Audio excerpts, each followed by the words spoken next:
Takes the top rated tracks will go into a draw, and you can win £1,000 and an iPad, which, as you might know, is like a big iPhone.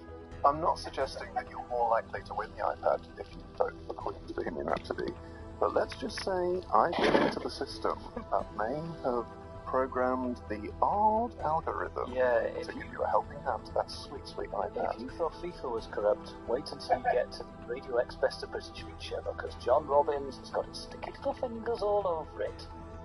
Disgusting. Disgustingly sticky fingers. Sticky Fingers, obviously, great Rolling Stones album. Yes, they could choose a track off that if you were so inclined.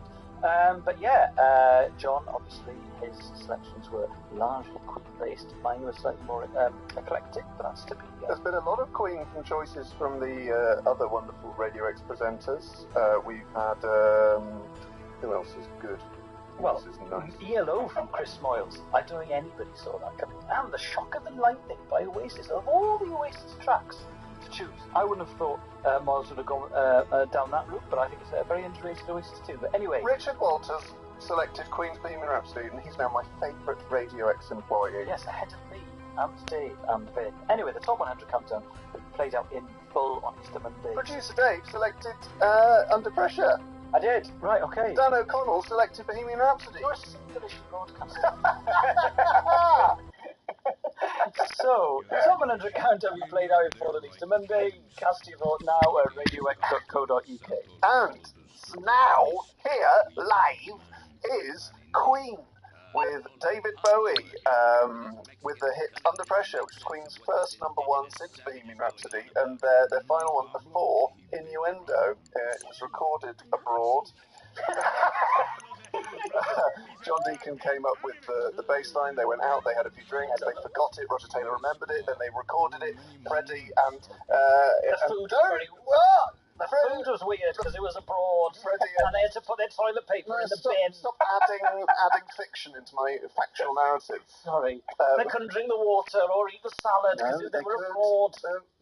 Ice cubes were in Spain. Shut up. Freddie, what I'm trying to say, they were drinking red wine day in the is that Freddie and David Bowie were in separate rooms, and they weren't allowed to listen to each other, and they mashed it up afterwards, but then Freddie realised that David Bowie had been listening to him to get a sneak peek of his Baba Day. And then they all had a paella. Oh, and then Freddie used an amusing but camp swear word that I can't say on air. It was the worst one, but in a loving way. Brian kind of never fell in love with the track and left the recording because he got angry that there wasn't enough guitar in it and always wanted to remix it, but never did, thank God. And the only two words Roger Taylor heard were por favor and gracias, but that was fine because it was the 80s. True, they had a lady in every port. You don't have a list to rate for any particularly a Ricky Swing hadn't manufactured, I'm guessing, but it's an educated guess. Great, yeah. It's Queen / David Bowie with Under Pressure. Alright, we might be ready to move on this thing. If you want to work, you'll get a knock on your door any minute. That was Walking on Cars, with speeding cars. Walking on cars, obviously, is unacceptable at any time, and I did want to stop someone from doing it in Bristol as he walked down the street on cars, and I shouted out the window, "What do you think you're doing?" And he ran away like a startled cat. My dad has a very fond memory of watching his tall friend walk over a car outside, like, to pre-Stephen TV, and that makes it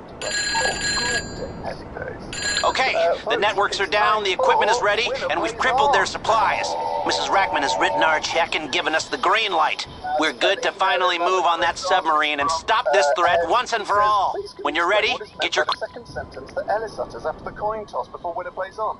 Tails for Wales, please. Come funny gumly. He wants to know what that means. It's come funny gumly, which means tails for Wales in Welsh. So Ellis is giving both translations, and that's from Ed, a retro runner backwards, retro runner forwards, and world record holder for fastest attainment of retro runner backwards with 16 days. 16 days, 100 podcasts in 16 days. Well, it depends when he's listening from. If it's from one day, then it doesn't suggest it's from week one. It suggests it's a couple of minutes a day. Anyway, Ellis, the aforementioned toin cost is... Toin cost! It's time for a toin cost. Oh, dear. Oh, you idiot! It's the coin toss. Ellis, hit me. Tails for Wales, Come Funny Gumly. Can you play Come Funny Gumly? Can you say yes, that? Come Funny Gumly. It's Queens for Queen. Okay. I'm going to ask you questions of Jonathan Davis first, please. What track are you playing if you win? I will be playing 20th Century Boy by T-Rex. Ooh, and I, for a second week, will attempt to get the Beatles. Don't let me down. Out on the airwaves. So, 5 questions on Jonathan Davis, starting now. Name either of the Australian rugby league teams Davis played for. Canterbury? Did he play for Canterbury? Yeah, I'll give you that. Their full name is Canterbury Bankstown Bulldogs. Oh, right, okay. You could have also have had North Queensland Cowboys. At 17, Davis was rejected by which team before signing to Neath? Finetti. Correct. Really? Oh, right. What fee did Witness sign Davis for in 1989? A record at the time. Okay. Oh, God, I can't remember. 100 grand. 230,000. Hey! What is the name of Davis's rugby-themed chat show on S4C? Jonathan. Yes. Davis won his last cap for Wales in 1997 against who? Romania. With England. A solid three there, mate. I love the idea of his chat show being called Jonathan. We introduce it by going, hello, I'm Jonathan Davis. Hello, Welcome Jonathan. Welcome to Jonathan. Right, okay. Yeah, well, John, 5 questions on Captain Beefheart, starting now. Beefheart's first album. Safe as milk. Correct. When was Trap Mask Replica released? 1969. Correct. When did Beefheart retire from music? 1982. Correct. How many studio albums did Beefheart release? 13. Correct. When did Beefheart begin performing with the Captain Beefheart persona? How we doing out there? Our guys still have a pulse? 64. Because if not, this just became a very different kind of favor you're doing for me. I mean, I'm grateful either way, just hoping we can keep things simple. Still, you're the winner. Love it, love it. Thanks, man. Oh, I'm so pleased for me, and by extension, Don Van Vliet, God rest his soul. Folks, if I could encourage you to do anything this week, would be to pick out a Captain Beefheart album and give it a bloody good listen. Which one would you recommend? Spotlight Kid and Clear Spot. Lovely stuff. Anyway, right What now... about his greatest hits? they're also good. Oh, they are. Yeah. Right now, this is the Beatles with Don't Let Me Down. Don't let me down. Hey there, I'm hoping it's going to be Radio. Ellis James and John Robbins.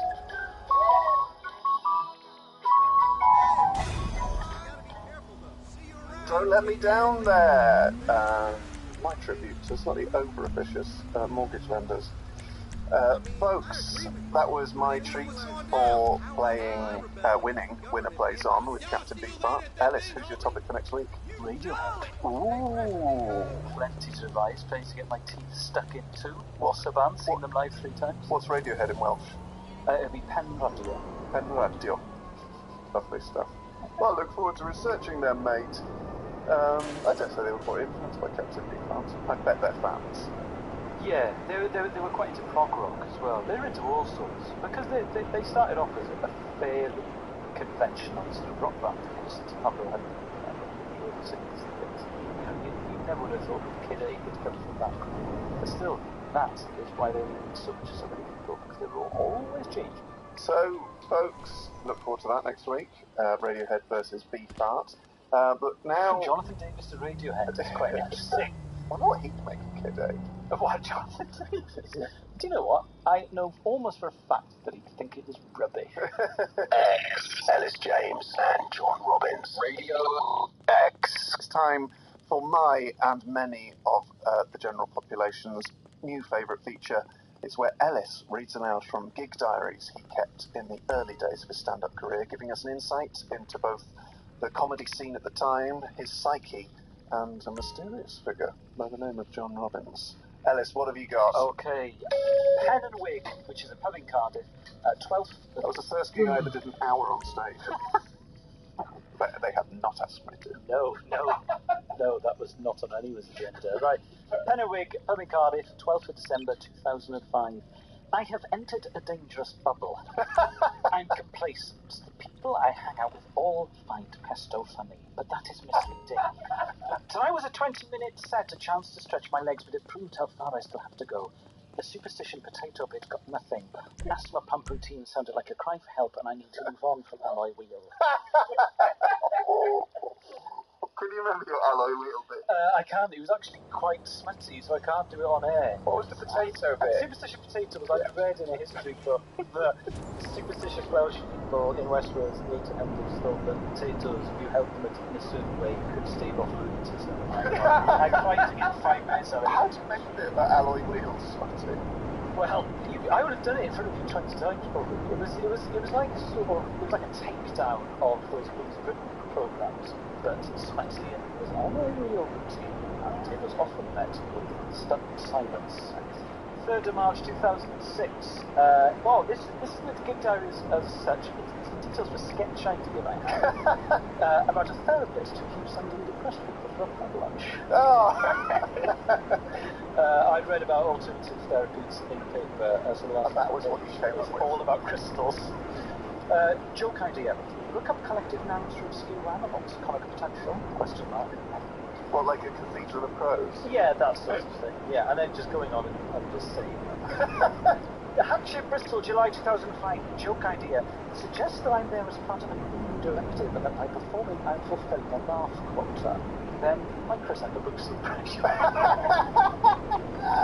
Abertillery, 3rd of the 6th, 2005. It was, may I just say, it's very hard to get a grip on you, Imagine. Well, wait to see what's coming up. This will knock us up top. Abertillery, 3rd of June 2005. I vividly remember this gig because we turned up, I think it must have been like a Monday night, and there was loads of broken glass and urine in the urinal that was covered in blood. Lovely stuff. Start with Geordie financial year stuff. Which was when I used to talk about the end of the financial year, but I used to do lots of Geordie voices, which actually stayed in myself for too long because people did like it. And then, right, I've written a long act out. This is genuinely true of the interview process by which Dangerous Dave Pearce got the drive time slot on Radio 1. Now, I looked this up, and he hadn't been doing drive time for over a year. So it wasn't even topical. He'd done it for like 10 years in the 90s, and I thought, finally, I think someone needs to take Radio 1 to task over this. So this is a sample bit of the script. Radio 1, I did this. Radio 1 producer, what do you think you can bring to the slot of drive time on Radio 1? Dave, my background is in dance music, specifically Balearic. This is a live stand-up events. But for drive time, I'm hoping to concentrate on phone-ins. Hopefully I'll take a call from a listener who's mad and thinks that disgraced snooker player Alex Higgins lived under his bed and is all wrapped up in old Heat magazines. That lasted 2 pages, then I did an anecdote about visiting my friend in hospital, then the set ended. Now, I was acting out all of the parts. Imagine turning up to a nightclub in Abertillery to see... I mean, you can stop there. Yeah. To see an amateur comic going, is anyone else annoyed that Dangerous Dave Pearce did drive time 10 years ago? Well, imagine the interview process. No need, because I'm about to act it out, because I've imagined it in my mind. Ellis James and John Robbins. Radio X. Folks, fun news. It's time for a special edition of...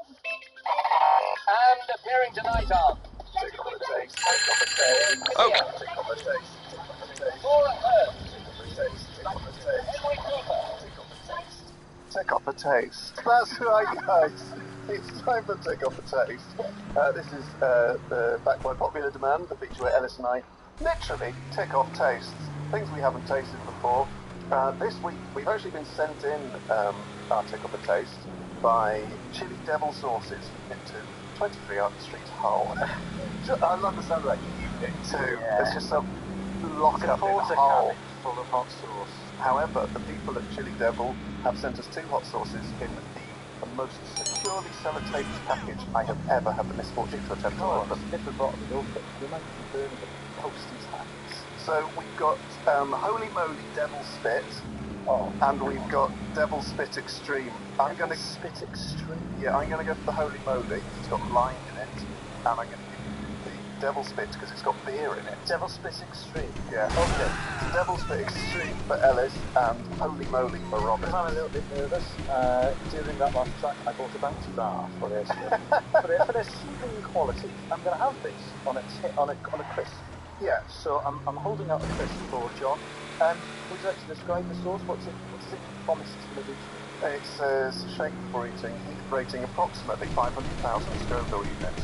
Suitable for chemical warfare, satanic sex parties, inducing labour, hemorrhoids, chili files, gimps, goats and vegans. I mean, I was going to do a whole thing on, so this is helping super for that. Right, it's sort of hot. It's hard to get it out of them. There you go. Right, okay. Oh God, it's burning my hands. It's got a very angry colour. It's entered into him. Boy, yes. Ellis is swearing in Welsh. He's saying yes, Eucharist. How is it? It's coming up from behind my I got some on my finger. I'm worried I'm now going to it's in my spine. What if I shake their hands and then they lick their hands? Oh, yeah. Ellis is alright, but shut up. he's circling on his sort of like, now I'm going to try the holy mode with the Okay, here I go with the holy moly. Oh, it's sweet, it's limey, and it's now horrifically intense and unpleasant. Oh God, it's like it's sort of a sudden, it goes through your head in waves. Oh, pigs on a tree branch. I've got to say, Ellis, I've got a suspicion that I had the easier of the two. That's actually lovely. Oh, skirmishing. For the devil's bit, I meant your host Mosey, but I think your extreme source is perfect for kids' parties. Yes, Ellis Blue. So, there we go, guys. What way to end the show? Yeah. The podcast until now. If you want to hear whether Ellis makes it, do download the podcast. And folks, I'm getting lovely. Now I just feel relaxed and sort of stress-free.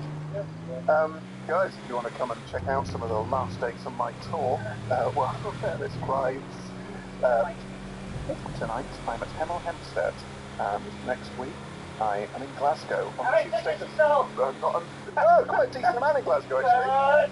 If you want to come to Glasgow on the 22nd to the stand in Hemel, I don't know. Also, I'm in Aldershot on the 23rd. Yeah. 25 there. And the Birmingham Glee on the 25th. Good room, you the small or the big room? I think the small room. Yeah, well, let that be a lesson to you.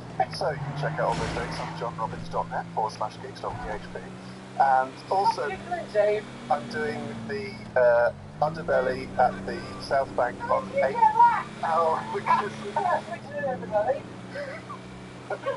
On April the... Yes, it's too big. So do all come. Everyone listening has to come to the underbelly on South Bank on 13th of April.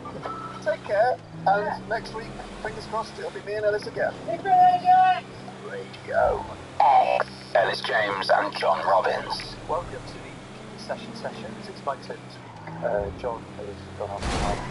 Books to be a very stressful meeting with his mortgage broker. So, best of luck, John. Listen to this. And then listen to this. Anyway, it's my Keep Sessions. So I've chosen a band called Blue de Lee. They were an English sort of first generation psychedelic band. I think that, you know how music often has genres, sub-genres, sub-genres. I think the sub-genres is very, very specific about it. But they were sort of a mod psychedelic band. They only made one album, I think. It's actually quite hard to find out stuff about Southampton. And they made a record with another musician called John Bromley, which is really good. And Jimmy Page produced their first single, I know that. But they have a sort of greatest hits / best of, which is well worth listening to. It's called Reflections, and you can get it on CD and it's probably places. But the song I've chosen this week is Gone with the Luminous Nose, which is Dave Blacklock. And he's the one who's got a very 30 seconds.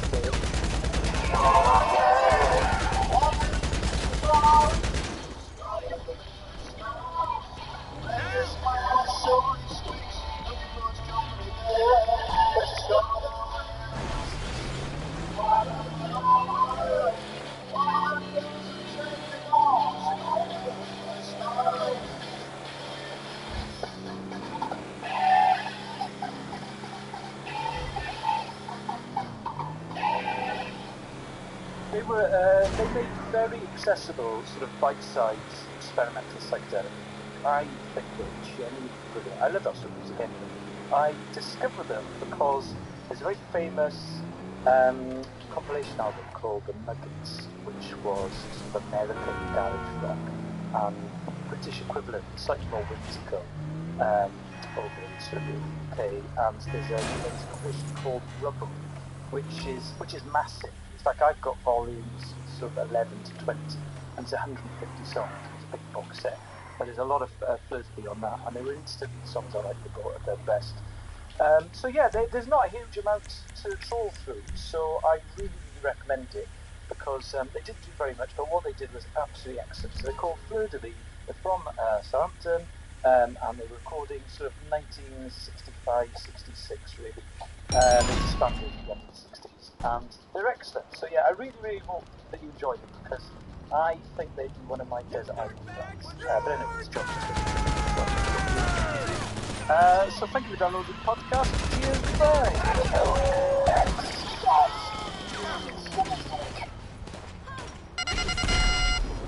Radio. Ellis James and John Robbins. Hello, folks. Welcome to the podcast. Ellis James and John Robbins here. Lots to talk about. We've had more submissions for YouTube. The Ellis James and John Robbins animation initiative. Very high standard. Do check out the Radio X Twitter and Facebook page where they will be posted. Yes, and itself, but one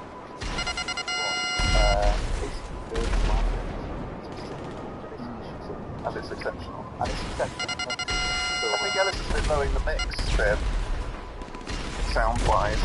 You want to start again? No, I think just keep this in. Yeah. Another example of how Robbins is constantly on the ball. I mean, it looks fine. There's also, like, when you think about it, I'm producing Jack at the moment by text.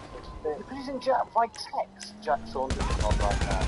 Because even if I am a little bit low in the mix, it just goes to show somebody listen to some demos rarity, some dark stuff. Even the top producers like Vin don't get that this time. Yeah, but producer Vin's such an integral part to the XF Radio X machine. Yeah. He is my Nigel Godfrey. He is my Stephen Street. Oh my god, that brings me all back. You know when I went to watch Blur? I mean, I laughed last year, and after about 15, 20 seconds, I don't remember what I said, but I do remember the panic that happened design. I think Alice, it's time for you to go home. Should we take Alice home? Let's all take her. It's a good job that it was a year ago, because it was only 6 months after the police introduced swabs to test for that kind of thing on the roadside. I didn't try you home. No, I was taken. you flew home. Oh. Anyway, team, so what we would like you to do is to share the clips. If you like them, well, of course you like them, they're all excellent, but share them on your Twitters and your Facebooks. Link them to them until you're blooming well links to it. Because it really means a lot to us that people are taking the time to do those. Also, final plug for me for my tour, I promise. It's the big one. It's the over-optimistic Udderbelly gig on Big Old Room. But I've seen gigs there, mixed bill gigs there when it's full and it's great. So as long as you sell 9,000 tickets, It's not quite 9,000, but essentially it's 450, I think. So it's on the 30th of April on the South Bank. I will definitely stick around for a few beers afterwards if anyone wants to chill out. What? We're talking. Yeah, Christ, I'll get around. Too good. John is a very, very confident. Also, it's the first sort of, what's the word? Like marquee, yes, that I've ever done. In both senses of the word. And I really don't want to let down people. No, you should have been a safety. Yeah. Tickets are a bit more expensive than usual, but... How expensive? 17. We're up it! I want everyone to know that is the lowest I can get them. Yeah. And I really argued the point. They wanted to charge like 22 quid. Oh, I was like, come on, mate. You get a box set for that. It'll cost you a week. But it's a marquee event. Big old room with a lot of prestige. John obvious's done, 10 nights of the show and all that sort of stuff. But that could be wrong. Yeah, I mean maybe if you've already seen the show, I'll give you a fiver afterwards. And if you can prove that you've seen the show on tour already, John will give you 5 pounds. What is it? Is it speaking? Yes. I'll come to that. Thanks, man. I'll get your pop. Thanks, man. That offer just applies to him. You'll have a really good time. It's a very, very solid stand-up, John. No, I've seen the old ones. So, Yeah, and also solid, the range of drinks at the Udderbelly, you know, it's as wide as Kronenberg, Foster's, or They've got a lot of even Macbeth. nice fruit ciders, though. Well, Turn up at John's show, have 8 bottles of Macbeth, go into the chest. anyways, that's I can't talk stuff anymore. Anyway, exciting news next week. We can't tell you now, but Ellis and I are hitting the road. What we can announce is that we're playing Latitude together. Yeah, some kind of live incarnation of this around the roll. Yeah, we're just going to stop on a pair of acoustics to see what happens.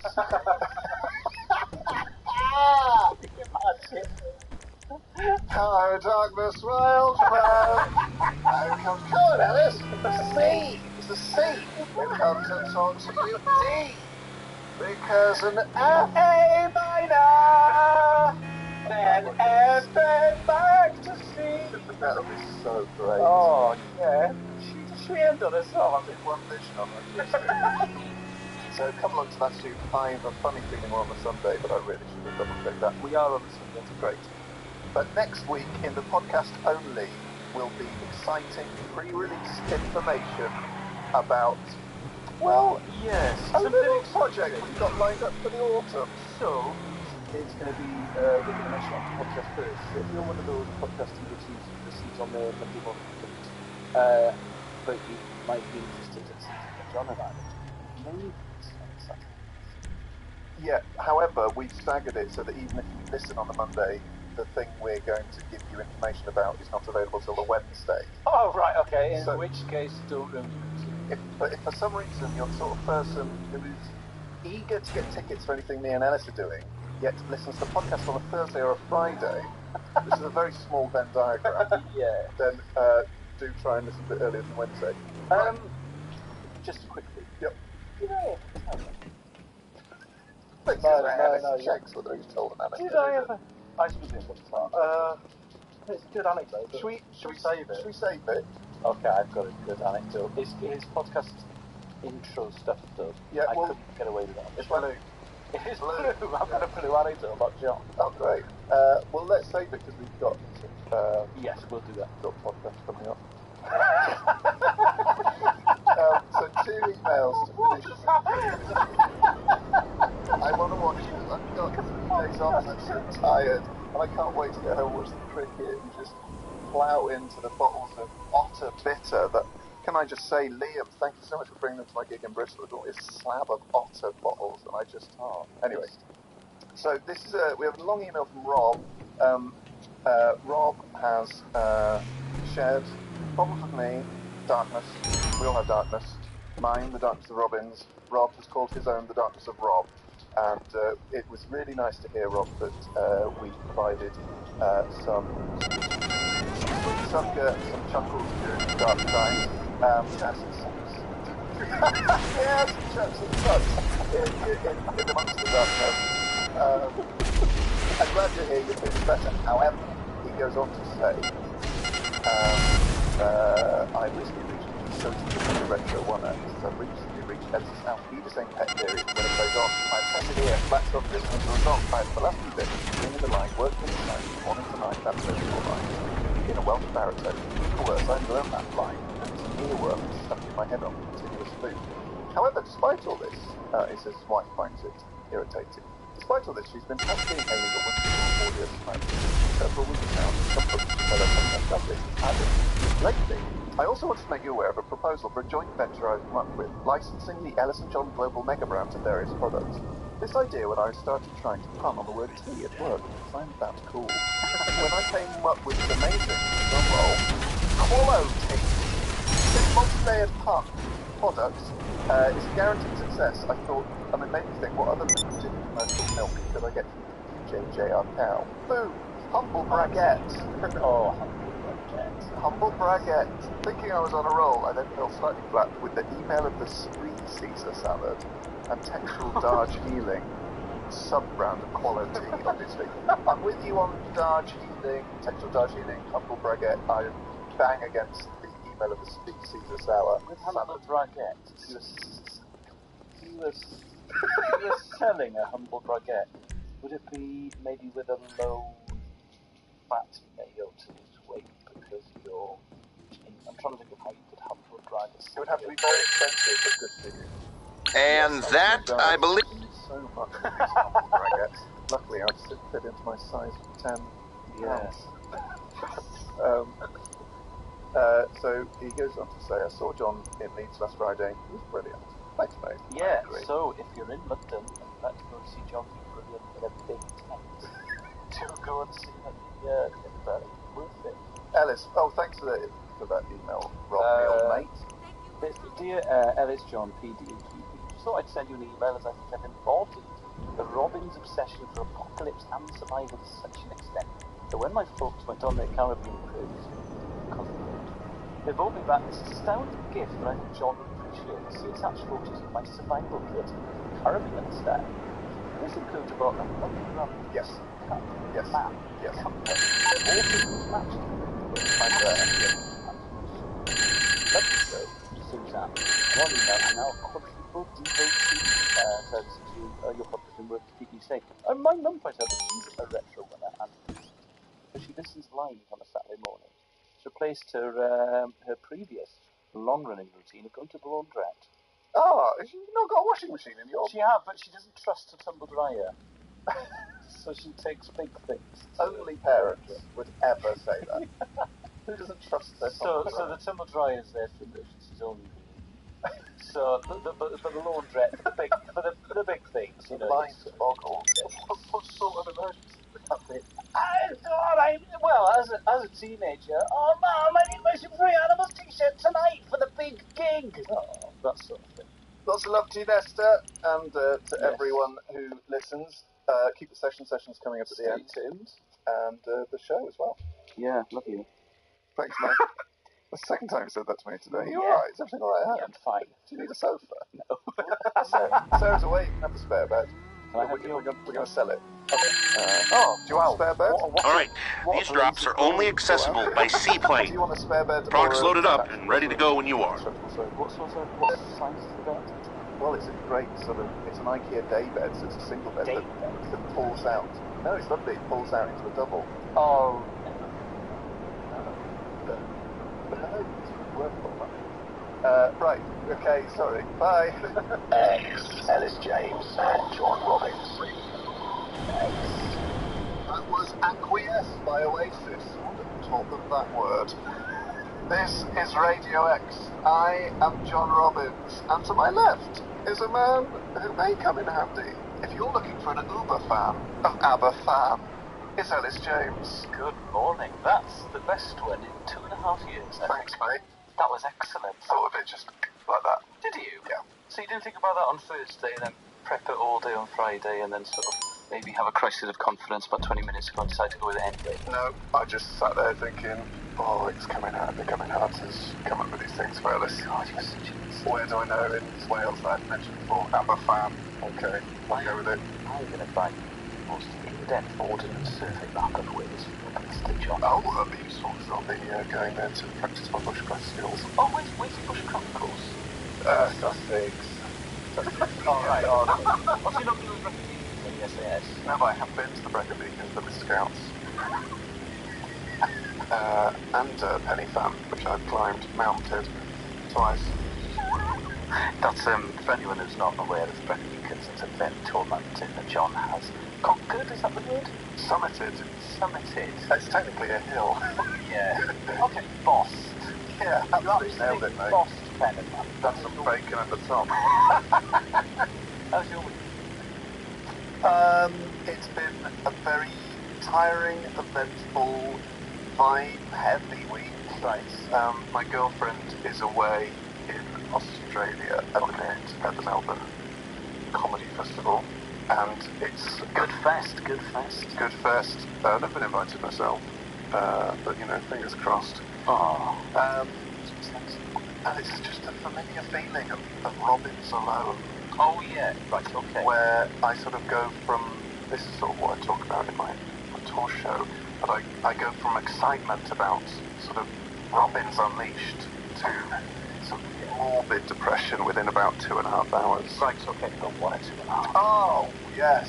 A lot of it involves is tidying ales, and then I'll discover a stain that she's hidden from something she's spilled. Right. And it'll make me sad that she's not there to tease. Oh, John. The other day, I had to change the sheets in the bedroom. No emergencies. It was just, you know, in the normal motor Yeah. sheet changing. And she obviously spilled a full cup of coffee. And every time I go into the bedroom and she's got a cup of coffee, she balances it on the mattress like an idiot. Izzy did that with a cup of juice on the sofa yesterday, and I actually said, "Why would you do that?" I know. And she always gets She really said, annoyed. "Sorry, I forgot you cared." But did you forget about probability? So anyway, I took off the sheets, and on the mattress cover, then I was like, oh my god, what have I done? And then underneath the mattress protector was just this, Got a mattress protector. mate. Somebody. Well, no, someone just lives with someone who spills lots of things. Okay. It's not like a wee sheet. Right, It's not okay. waterproof, alas. But it's just there for sort of mild to light staining. But it stood no chance against this full cup of coffee. I think I know what mug it was as well, because it was hefty. Oh. So I sort of, in my head, it's only gone like a day. I sort of, in my head, thought, right, I'll go through the kitchen, I can tease her about this and say that I'm right for pointing out that you shouldn't keep cups on the bed. And then I realised she'd gone, and I thought, I wish she was here, keeping a cup on the bed. And then after you comes up, you stood in the window, you shouted at me in the show, and just said, I don't care anymore. I did shout version, but I'm never nude. And then that night, the other night, I settled down to a double bill, a cracking DVD double bill of Scott Pilgrim versus the World and then Rushmore. Oh. But by the I'd made a risotto, that calls for white wine. The call was answered. So by the time Rushmore came on, I was welling up in the credits, and by the end, I was just Billy Blumpants. Well, if you want me to add a little bit of perspective to this tale, I had a pub lunch on Thursday. I had faggots, mushy peas and chips, and there was a bit of plastic packaging in the faggot, so thank you. And then I went out for a drink with my friend Jimmy Roberts, who's like the Welsh Robins, and I dropped some crisps on my groin, and I ate some crisps, and it wasn't a crisp, it was a fingernail, so there you go. To our American listeners, that anecdote was a lot less offensive than Ellis James and John Robbins. That was Jamie T with Rabbit Hole, or should I say, Rabbit Hole? Because, Mr. Ellis James, I hear that you've been hobnobbing with tip-top Welsh football brass. Yeah, well, sort of. I went to the Northern Ireland on Thursday night, which is the last home friendly before the Euros, very exciting. But I know someone who's a journalist, and he knows people who know people, and because he's my friend. What's the Welsh equivalent of the Old Boys Network? It's Troy Twice Hen Fachgen. Is that what Old Boys Network Yes, is? that is Troy Twice Hen Fachgen. So because of my Troy Twice Hen Fachgen, I have access to the news centre. So, he pulled a favour because he was a friend. It's the nerve centre of the Welsh FA, that's at Magor Service. Just by the Gregs.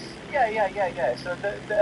So when they have a big meeting, like to discuss friendlies and things, they just all use Snickers. And they're on the sort of free Wi-Fi. Keeps going down. Yeah. What's the password today for the Wi-Fi? I've got to announce my starting 11. Yeah. I could do it on the 3G if I go to the car park. Should I do it on the 3G? Yeah. I don't want to give my email address away. Can I use a fake email address? Our Costa's clothes go to the Express and the Smiths. Anyway. Yeah, I'm not having crisps for my lunch. I will have my lunch again. I always do. And my GP tells me that I got high blood pressure, but it's only science at the end of the day, isn't it? Anyway, So he said, because it's slightly more relaxed, I think I can get you into the press conference. Yes, please. So, I've never been to a press conference before, it's very exciting. And he said, because it's more relaxed, I've had a chat with the media officer. If the vibe is right, and everyone else has done their thing, you can ask a question. But Well, only if the vibe is right. And then, Ellis, you called me. Yes, because I panicked. And do you want to tell the listeners? So Ellis called me some advice about what sort of questions. She sort of wanted to run the questions by me as a respected peer.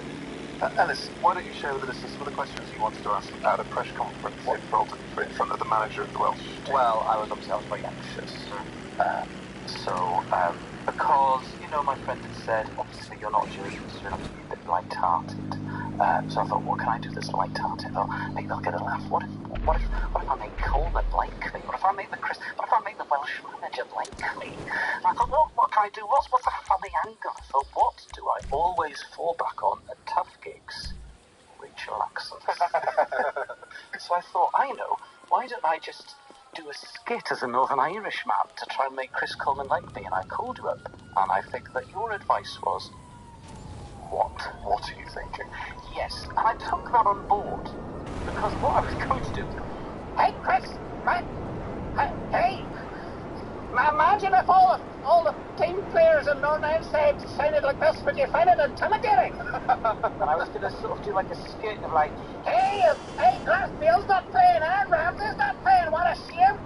And I was like, imagine if we start riffing, and it's great, and obviously, when I got to the press conference, they're very, very sombre affairs. I also advised you that would probably be the worst thing you would have ever done.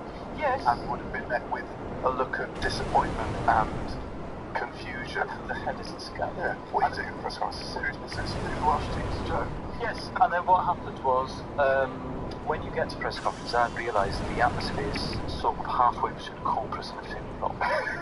And when everyone had asked questions about security issues and whether UEFA were going to want to play games behind closed doors because of potential terrorism or sort of trouble on the terraces, etc., I thought to myself, the vibe isn't right.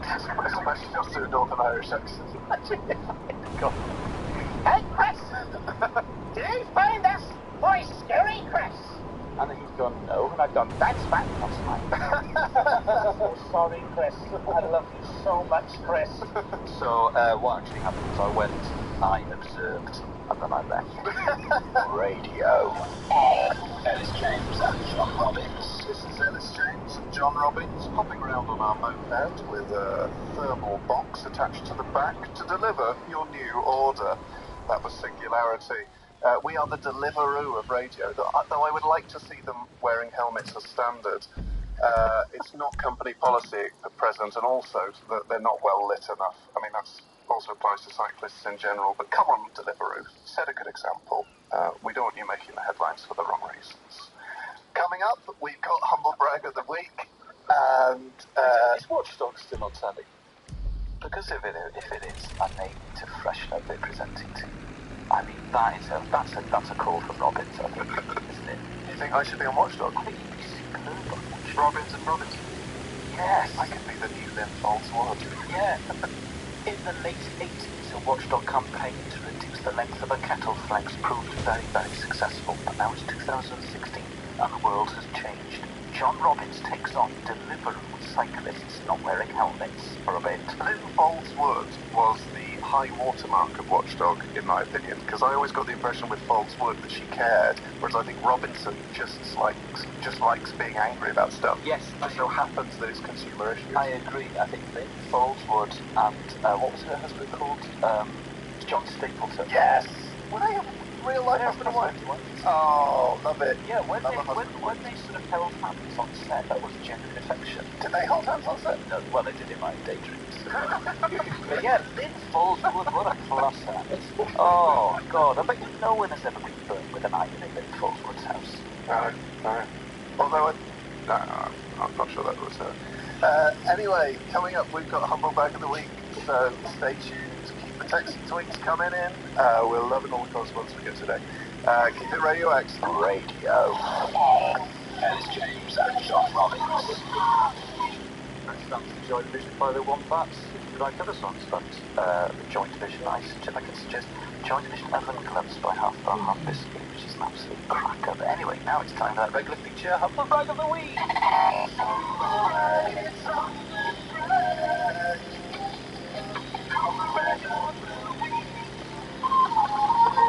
Humble brags, it's the scourge of social media. Not sure what a humble brag is. It's when people boast, but they disguise it as a moan on their Facebook and Twitter feeds. It's a real bugbear for John and I. So, John, what have you got? This is from Facebook, and the status says, feeling fed up. He's feeling fed up. Or he. No, it's definitely she. Perfect start to the weekend. Now the second car has something wrong with it, so that's 2 out of the 3 not drivable. And at 8.5 months pregnant, I can't physically fit in the third car. Perfect. Get use. 3 cars into them. These 3 cars. No one needs 3 cars. The only person I would allow to have 3 cars is a Top Gear presenter who is doing a filmed bit for the show, a paper review, and has his own personal car. Yes, when they've got to get to Austria in 3 different cars before a helicopter. Yes. If anyone from Top Gear is listening, good idea for a 50 can hands up for me. Yeah. Right, this is from Facebook. It's strange how some days you smash out a complex advice, present the presentation, and reveal and amend an EA, then other days you can't put on your pants. that's not the case. No, put the pants on. Stop. This is from a conversation that someone had, and she's talking to 2 of her female friends about their plans for the weekend, and one of them said, I might go out on Friday with everyone, but my dad, who's a history professor at Oxford, wants to have a family night here. I love about that. And the thing that makes it the perfect humble brag is that is completely unnecessary, superfluous. Yes. But my dad was a history professor. That's the way kids speak. You know, my dad was big and strong and hard and great. He's got a fast red car. It's the sort of thing I would say on stage. Yes, but that's part of your carefully crafted on-stage persona. Yes, I'm exiting to get. Only joking. On in your leg. On in your leg. You are a very capable stand-up comic. Thanks, mate. But humble brag of the week. This is from Facebook. The worst thing about doing a wardrobe try-on at home, having to put everything back on the hangers after face. The best thing, discovering that not only do I still look hot in my year 12 ball dress, I possibly actually look hot at thumbs up. Oh, dear. By the way, very cheap. Ball dress. Ball dress I want my year 12 ball gown dress. Debutante event. I've got to be honest, my shoulders are too broad to get into it now and I look bad. Yeah.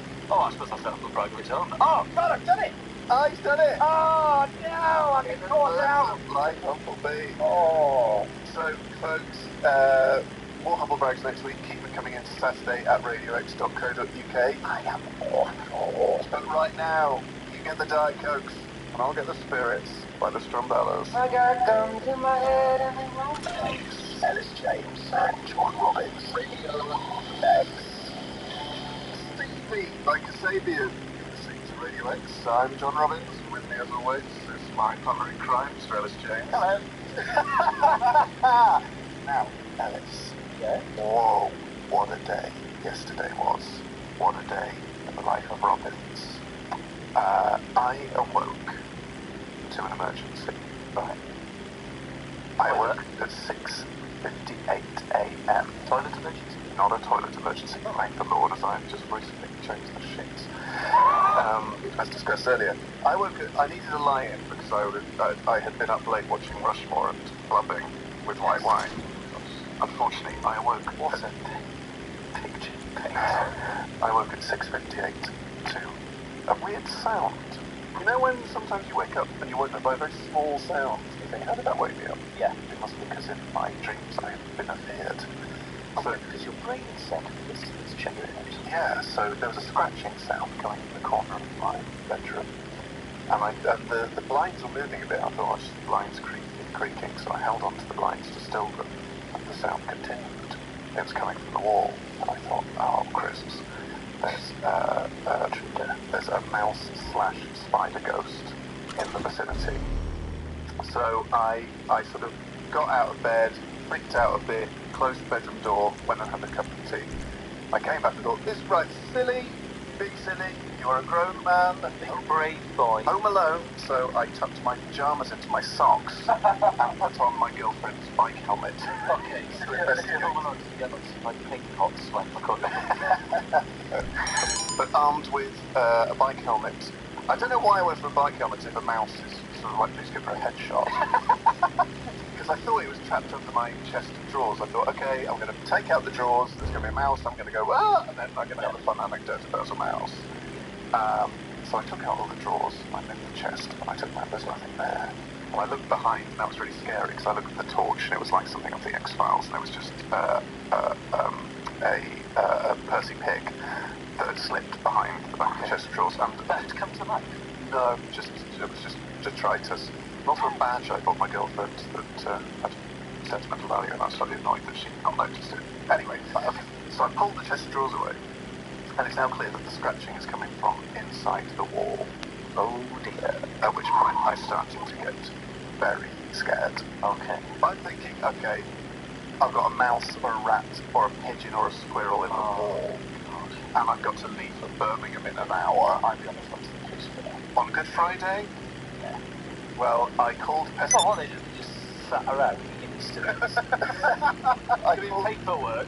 I called a pest control guy in Lewisham who was just wonderful. It was called something like Creepy Critters, but he had good reviews, and he answered and talked to me for about 10 minutes about what to do and how he wouldn't be able to Sounds help. like a spider ghost. Yeah, exactly. So he said the best thing to do is sort of get a trap and just sort of cut a hole in the wall and hope that it comes out. But what about your bond? Because you live in rented accommodation, John. Exactly, so I then called my landlord, but they weren't in, so I left this really garbled message saying, oh hi, it's John calling from flat, a bit of an emergency. I've got my girlfriend's bike hat on. I haven't met. I think a mouse is going to go for a headshot. And I said, I just need permission to remove a small amount of wallpaper and maybe minor structural work, but if I don't hear back from you, I'm going to have to take matters into my own hands. So then, I go back to the scratching area, and there's a hole in the wallpaper now, Alice. Oh dear. So I get my iPhone torch, and I look at the hole, and I can see what I think is a little bit of fur, and then a little weird sort of black leg, and then what I believe to be an eye, at which point I metaphorically soiled myself. Right, okay. So what I did was I arranged a makeshift cell / trap with a clear perspex box, some books to wedge it against the wall, hoping that the creature would burrow out, and then I'd be able to sort of clamp it. And then make friends with it and maybe sort of domesticate it. Yes, however, I checked the traffic, and it was bad on the M1, and I knew I need to leave early. So I scored a hole around the hole with a long kitchen knife, held the box up against it, eased off the paper with the knife from outside the box, which fell off to reveal sort of a hole the size of a 5p. So I thought, what I'll do is I'll sit here and wait for the mouse to put its nose through, and then at least I know it's a mouse, and I'm not going to keep thinking it's a spider ghost. And then I'll kiss it to show him that I'm friends, not fun. Exactly. So I'm sat there for about 5 minutes, because I think I scared it back into the hole, and then out comes something that at the time I could not identify, and I thought, well, this is I'm in a sort of Guillermo del Toro film. Right. Guillermo del Toro. And out came a bee. A bee had been in my wall and had somehow burrowed through concrete, though I'm suspicious that the hole may have been pre-drilled. So it was like a sort of He had an agenda. and a system. It was like a Shawshank Redemption bee. And I called him Andy Dufresne and imagined him sort of in his cell on the other side with a picture of Rita Hayworth. So you've already scored pictures in your scout, sort of made it a hole in your wall because of this bee. Yeah, well, the hole was, I think, pre-existing for a cable that was never laid. However, we're going to tweet a picture of the little... But it was one of the scariest things, the scratching sound. Ellis James and John Robbins. Radio X. Now, John, your story reminds me of something that happened to me when I was a student. My big anecdote. Yes. I was living in a really horrible house in Cardiff, and my friend Al and I That doesn't narrow it down, mate. my friend Al and I were watching telly about 3 or 4 in the morning, and we heard a scratchy bin. You know, you have those big bins that students have, like in the kitchen. And there's a scratchy. After about 5 or 6 minutes, thought, oh, must be a mouse. And we thought it was quite entertaining. Oh, little mouse, we'll let it out and it can be free. And then as we got closer to the kitchen, the movement inside the bin suggested it was a much bigger animal, and we realised it must have been a rat, at which point Al panicked. He actually got on top of the kitchen worktop like women who are scared of mice doing cartoons. In Tom and Jerry. Exactly, like in Tom, hitching up his like skirt. in Tom and Jerry. Yeah, however, when I'm under the cosh, I'd like to think that I behave with a sort of bravery and quiet dignity, and I thought, fine, I've got this. So I tied up the bin bags. Thus suffocating the animal. Yes, but then I thought what I'll do is, so it doesn't jump out of the rubbish and sort of bite my face off and give me a medieval disease. But then I'll tie it up, but then I'll open it outside the back door, and then it can sort of escape. So that's what we did. We did it in one fluid movement. I thought, I've absolutely smashed this. I'll open the door. I sort of opened the bin bag out away from the house. I thought, off you go, Ratty, off you go.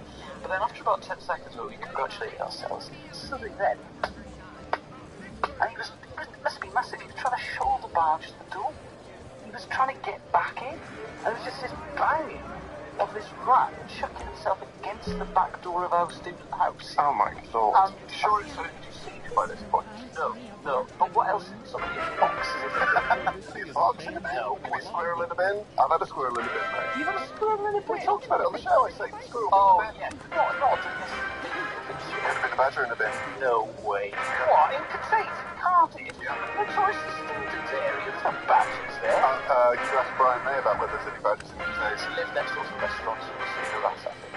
But it was a big, powerful rat with sort of like Welsh shoulders and hands. Right. Because it was banging itself against the door, and oh God, I thought the door was cracking because it was an old wooden door because our landlord was. And then what happened? It just did it for about 10 minutes, and it was absolutely terrifying. You thought the door was cracking?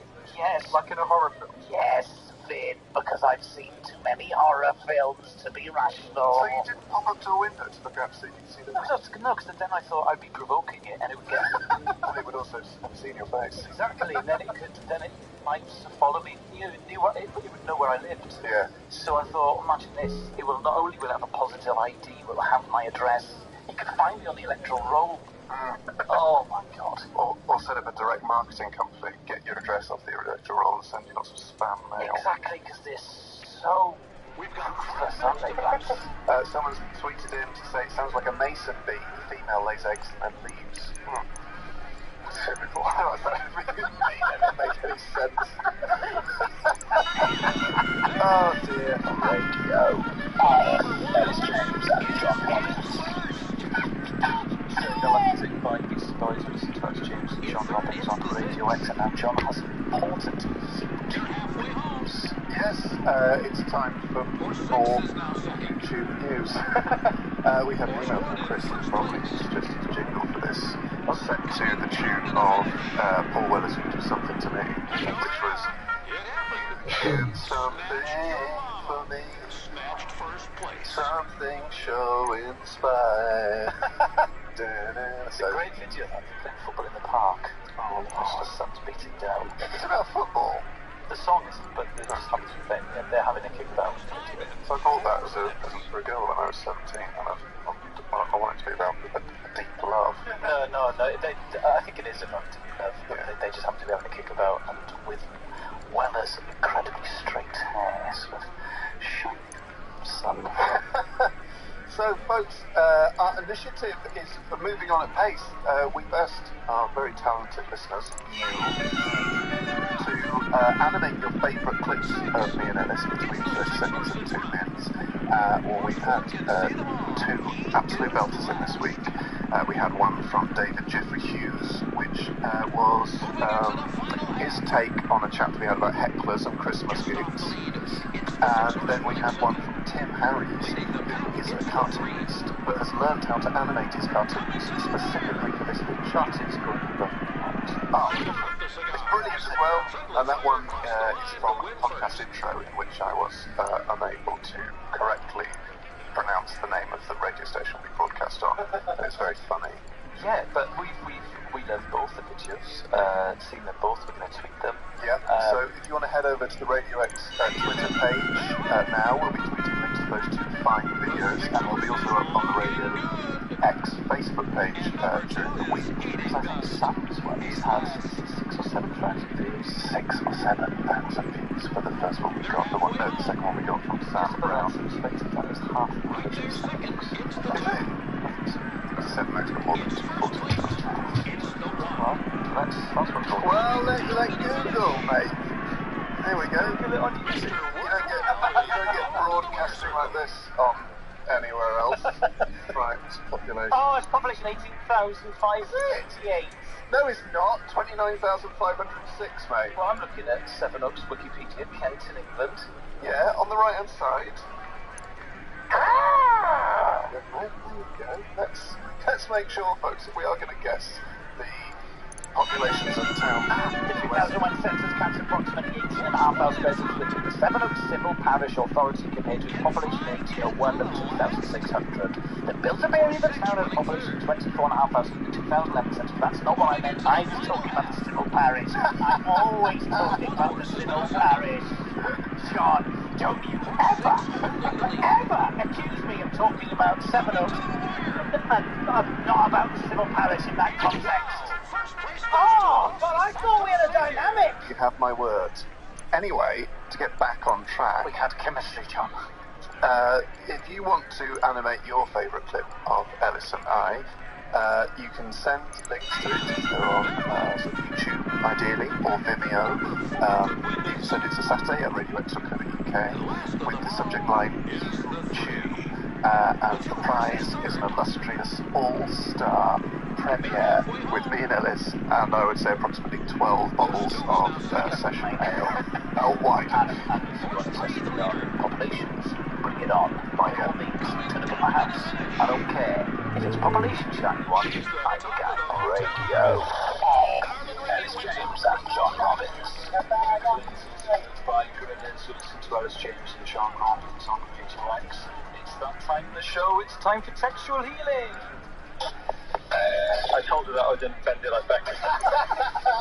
I have a doll's house in my bedroom. I think I've just drank some wood.